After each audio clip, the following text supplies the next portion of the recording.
আজ সকাল সকাল দুধ কর্নফ্লেক্স দিয়ে ব্রেকফাস্ট সেরে আমরা যাচ্ছি কলকাতায়। এখন কাজের ফাঁকে 2-3 দিনের ছুটি পেলেই আমি আর বর মিলে দৌড়ে যাই কলকাতায় নতুন ফ্ল্যাট গোছানোর জন্য। প্রায় প্রতি সপ্তাহেই এখন এই রুটিন হয়ে দাঁড়িয়েছে। যেতে যেতে কি করব, আর ভাবলাম একটু ভিডিওগুলোকে চটপট এডিট করে রাখি। যাওয়ার সময়তেই রাস্তায় দুটো লাঞ্চ প্যাক করিয়ে নিয়েছিলাম। বর নিয়েছিল বিরিয়ানি আর আমার জন্য ছিল ধোসা। অনেকক্ষণ জ্যামে আটকে থাকায় খিদেটা বেশ পেয়েছিল।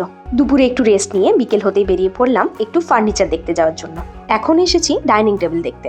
এই শপের ডাইনিং টেবিলগুলো বেশ ভালো ছিল, ঠিকঠাক দামের মধ্যে বেশ ভালো কোয়ালিটি ওনারা প্রোভাইড করেন। অনেকগুলি ঘুরে ঘুরে দেখছিলাম আমি, আর তার মধ্যে পছন্দ হয়ে গেল একটা। এই দুটো সেটের মধ্যে একটু কনফিউজ ছিলাম প্রথমে, কিন্তু তারপরে ফাইনালি একটা পছন্দ করে সিলেক্ট করে নিলাম। তারপর ওখান থেকে বিল করে বেরিয়ে চলে গেলাম পর্দার দোকানে। তারপর ওখানে গিয়ে কালার টালার পছন্দ করে মাপ টাপ দিয়ে ওখান থেকে চলে গেছিলাম সামনেরই একটা মলে।